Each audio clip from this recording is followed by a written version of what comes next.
کتاب اللہ کی بات تھی، قرآن کی تعریف بیان کی تھی کہ قرآن کسے کہتے ہیں؟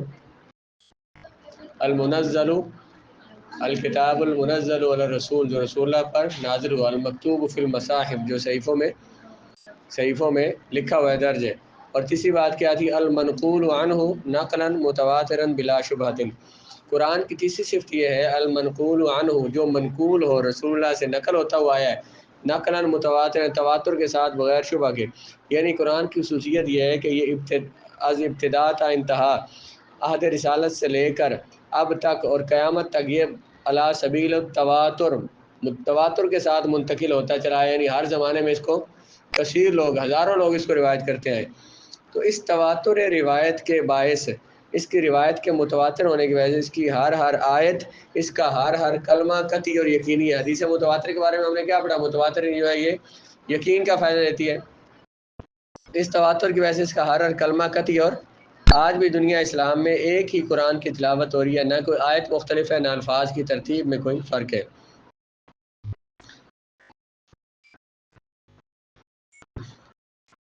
جب ہر زمانے میں قرآن اسی طرح سے رہا اور اس میں کوئی تبدیلی نہیں ہو سکی، تو قرآن رسول اللہ کا کیونکہ معجزہ ہے، تو اس پہ معجزے کی بات کریں گے۔ اللہ تعالیٰ نے ہر نبی اور رسول کو اپنے اپنے زمانے کے حالات کے مطابق معجزات عطا فرمائے، جن سے تمام لوگوں کے سامنے اس نبی کی صداقت اور حقانیت ثابت ہوئی۔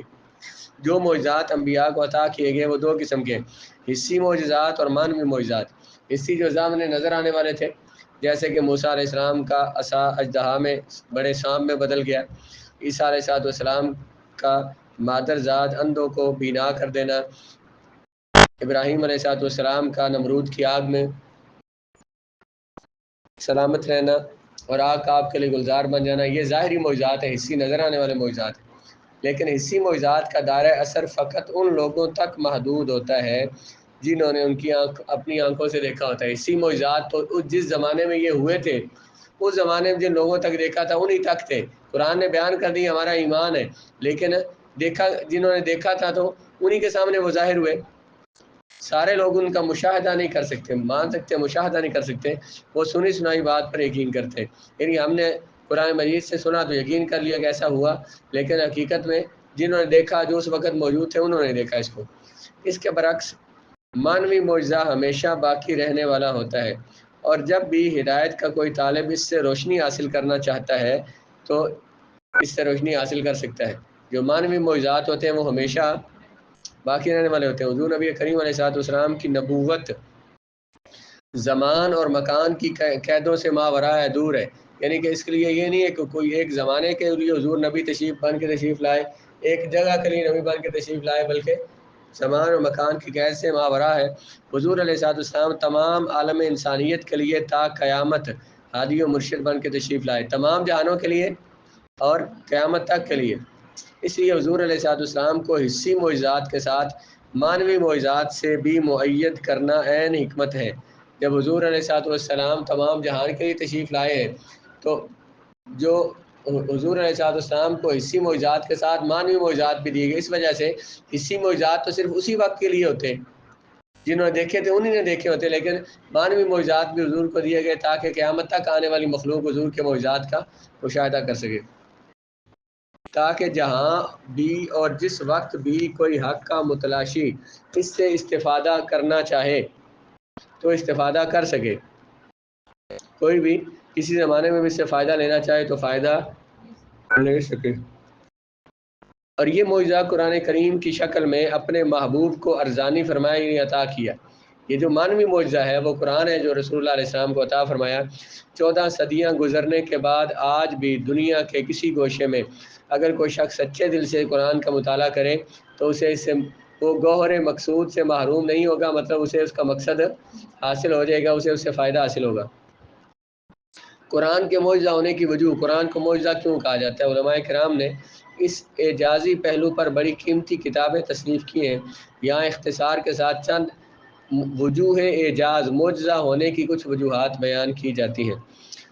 پہلا وجہ یہ ہے کہ قرآن کی بلاغت، اس لحاظ سے قرآن معجزہ ہے، یعنی قرآن کا بلاغت، قرآن کا اسلوب بیان، قرآن کا واقعات کو اور چیزوں کو بیان کرنے کا انداز ایسا ہے کہ بار بار چیلنج کرنے کے باوجود بھی کسی کافر کو ہمت نہ ہوئی کہ اس چیلنج کو قبول کرے، اس جیسا کلام بنا کے لائے۔ قرآن میں وہ الفاظ ہیں کہ قیامت تک کوئی بندہ بھی اس طرح کے کلمات بنا نہیں سکتا۔ بار بار کافروں کو چیلنج کرنے کے بعد بھی وہ اس جیسا کلام نہیں بنا سکے۔ بڑے بڑے کافر گبر، مطلب بڑے بڑے کافر اپنی خصوصی مجالس میں بیٹھ کر اس چیز کا اعتراف کیا کرتے تھے کہ یہ کسی انسان کا کلام نہیں، نہ تو اسے شعر کہا جا سکتا ہے اور نہ ہی یہ اس قسم کی نثر ہے جو اہل عرب میں مروج تھی، نہ تو وہ شعر ہے اور نہ ہی وہ نظم ہے اور نہ ہی نثر ہے، نہ ہی نظم ہے اور نہ ہی نثر ہے۔ وہ نثر جو عربوں میں جس کا رواج تھا وہ نظم بھی نہیں تھی اور اس طرح کی نثر بھی نہیں تھی۔ قرآن کریم کا اسلوب تمام معہودہ اسالیب سے، معہود مطلب اس زمانے کے جو اس اسالیب اسلوب کی تمام جو طریقے تھے، جو کلام کے جتنے طریقے تھے وہ کیا تھے؟ والا نظم بھی اور نثر، نظم یا نثر، تو قرآن کا طریقہ ان دونوں طریقوں سے مختلف تھا۔ ماضی کی خبریں، گزشتہ زمانہ میں جو واقعات رونما ہوئے ان کو اس صحت کے ساتھ اچھے طریقے سے قرآن میں ذکر کر دیا گیا کہ ان پر کسی کو انگشت نمائی کی ضرورت نہیں ہو سکتی، کوئی اس پر انگلی نہیں اٹھا سکتا۔ ماضی کی خبریں قرآن نے اس طرح سے سچائی کے ساتھ واضح طور پر بیان کیے ان پر کوئی اعتراض نہیں کر سکتا۔ رسول اللہ علیہ السلام کے بارے میں تو سب جانتے تھے کہ حضور امی تھے، کسی کتاب کا مطالعہ کرنا یا کسی درسگاہ میں تعلیم کے لیے جانا ہرگز حضور کا ثابت نہیں تھا۔ جس ہستی نے نہ استاد سے سیکھا ہو نہ کتابوں سے مطالعہ کیا ہو، اس کا 100 سال پہلے واقع ہونے والے، وقوع پذیر ہونے والے حالات کو بغیر بلا کم و کاست، بغیر کمی اور زیادتی کے بیان کر دینا اس بات کی دلیل ہے کہ یہ ان کا اپنا کلام نہیں بلکہ اللہ تعالیٰ کا کلام ہے۔ ماضی کی خبریں قرآن نے دی، رسول اللہ علیہ السلام نے کسی سے پڑھا تو ہے نہیں، جب حضور نے کسی سے پڑھا نہیں پھر بھی حضور علیہ السلام ماضی کی خبریں دے رہے اور وہ خبریں بھی بالکل صحیح عطا فرما رہے۔ اس کا مطلب یہ ہے کہ حضور کا اپنا کلام نہیں بلکہ اللہ تبارک و تعالیٰ سے لے کر حضور نے کلام عطا کیا ہے۔ اسی طرح مستقبل کی خبریں قرآن نے دی ہیں، صرف ماضی نہیں بلکہ مستقبل کی خبریں بھی دی ہیں، پیشن گوئیاں کی ہیں، جو کئی سالوں کے بعد وقوع پذیر ہونے والی باتیں تھیں وہ قرآن نے بیان کی ہیں۔ ظاہری حالات اتنے نامساعد تھے کہ ان پیشن گوئیوں کو پورا ہونے کا امکان نظر نہیں آتا تھا۔ نامساعد، مساعد، سعد و مساعدت مدد کرنا ہوتا ہے، مدد نہ کرنے والے، یعنی اتنے برے حالات تھے، ایسے عجیب حالات تھے کہ ان پیشین گوئیوں کے لیے کہتے ہیں پیشین، فارسی میں کہتے ہیں سامنے والے کو، آگے والا، گوئی مانا کہنا، جو مستقبل کے جو باتیں جو مستقبل ہونے والی ہیں وہ باتیں انہیں کیا کہتے ہیں؟ پیشین گوئیوں کے پورا ہونے کا کوئی امکان نظر نہیں آتا ہے۔ پیشانی اس کو کیوں کہتے ہیں؟ فارسی میں یہ پیشانی، سامنے آنے والی۔ اللہ تعالیٰ کا ارشاد الف لام میم غلبت الروم، رومی غالب آ گئے، اور یہ ماضی کا صیغہ لیکن مراد کیا ہے کہ رومی غالب آ جائیں گے۔ اب یہ مستقبل کی خبر دی ہے قرآن نے۔ اس طرح لَتَدْخُلُنَّ الْمَسْجِدَ الْحَرَامَ إِنْ شَاءَ اللَّهُ آمِنِينَ، تم ضرور بھی ضرور مسجد حرام میں داخل ہوگے اگر اللہ نے چاہا تو، آمنین، امن کے ساتھ، مستقبل میں داخل ہوگے، تو یہ مستقبل کی خبر دی ہے قرآن نے۔ اس طرح وعد اللہ الذین آمنوا منکم وعملوا الصالحات لیستخلفنہم فی الارض، اللہ نے وعدہ کیا ان کے ساتھ جو ایمان لائے اور جنہوں نے نیک عمل کیے تم میں جو ایمان لائے جنہوں نے نیک عمل کیے، کیا اللہ نے وعدہ کیا؟ اللہ تعالیٰ ضرور خلافت عطا فرمائے گا انہیں نہ زمین میں، لیستخلفنہم، اللہ انہیں ضرور زمین میں خلافت عطا فرمائے گا۔ تو یہ ان دو آیتوں میں کیا ہو گیا؟ مستقبل کی بات ہو رہی ہے۔ غلبت روم میں مستقبل کی بات ہے کہ رومی غالب آ جائیں گے، تو مستقبل کی خبریں قرآن نے دی ہیں، جیسے قرآن نے فرمایا تھا ویسے ہوا۔ تو مستقبل کی خبریں دینے کے لحاظ سے بھی قرآن کیا ہے؟ معجزہ ہے، رسول اللہ کا معجزہ ہے۔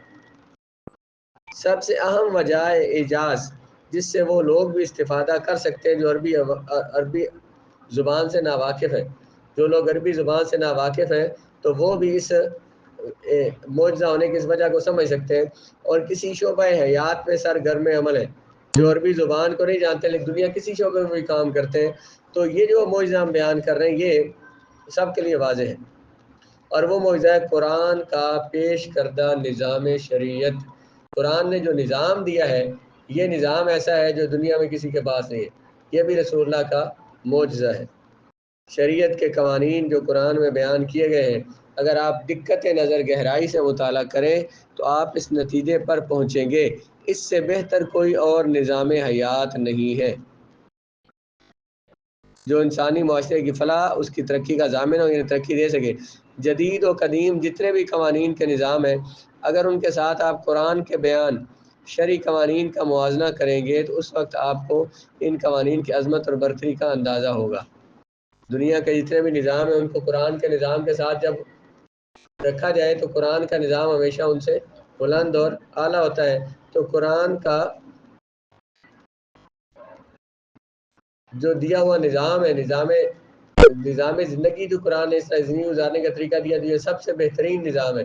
تو یہ سب سے بہترین نظام ہونا قرآن میں جو بیان کیا گیا بہترین دنیا کے سسٹم، تو یہ بھی قرآن کا معجزہ ہے۔ القرآن